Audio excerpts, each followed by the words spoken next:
Now, Andre Ward, one division north of you, two champions who broke out last year. That's the scary division. Yeah, that's where the boogeymen are. Sergey Kovalev and Adonis Stevenson, big years from them. What do you think of their years last year? Oh, they did their thing, man. They stayed busy. I think they both had all knockouts. Adonis probably fought better quality competition than Kovalev, but they got a lot of hype right now. A lot of it is warranted, and I take my hat off to them. And they stayed busy and they did their thing. Okay, what impresses you about? Let's just take Kovalev. What do you see in him? Well, I mean, again, it's a lot of emphasis on the punching power. But it's tough to say. Like, I haven't seen a lot of them, to be honest with you. I think I probably only saw a round or two. Okay.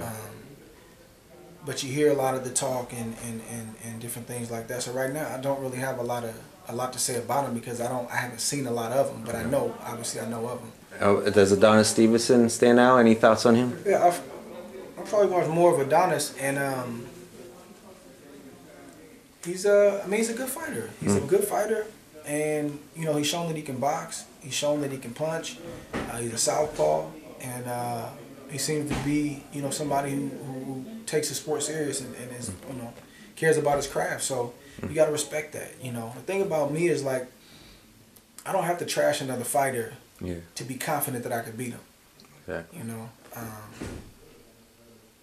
But, yeah, it's I got nothing bad to say about those guys, man. Okay. When you even said, oh, that's where the boogeymen are, being sarcastic, and then you hear people talk about this Kovalev guy, and even John David Jackson says Andre Ward couldn't last with my guy. I mean, he said that about Alan Green too, though. True. Okay. When you hear people say that, does that make you kind of chomp the bit, like you want to really get you excited? Yeah, I mean, yeah. I mean, it's always like. It's always that guy. It's always a guy that the media is pushing.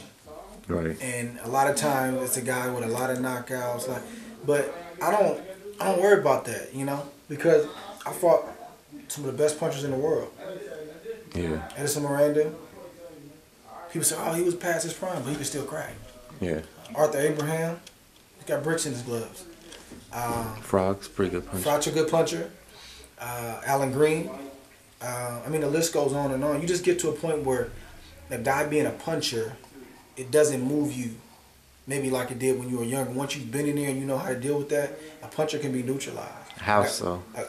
I mean, I think one thing is a lot of times guys go away from punchers. They move away, they try to avoid the punch. They've heard about the punch for the past 3 months and they don't want to get hit with it. And I've always been taught, you go to the punchers. Like, if you look at the punchers we fought, we didn't run from them. We went to them. And we meet it head on. And most of the time, guys who punch well and stuff, they haven't really developed certain things because they haven't had to. Your fights are ending in 2 rounds, 4 rounds, 6 rounds. Plus you're hearing all the hype, you're reading all the hype. You haven't, yeah, that's cool. You haven't had a chance to dig deep and have to develop certain things. And so that's just like one aspect of it. Like top fighters, I mean, just speaking for myself, like I don't fear those guys. I don't respect them. You got a healthy respect for them. That's what makes you prepare the right way if you ever fight a guy like that. And you take them serious, but fear is the wrong word. We don't fear any of those guys, man. Like, you don't get to a certain point in this sport fearing guys. Right. It just doesn't work like that. All right, great.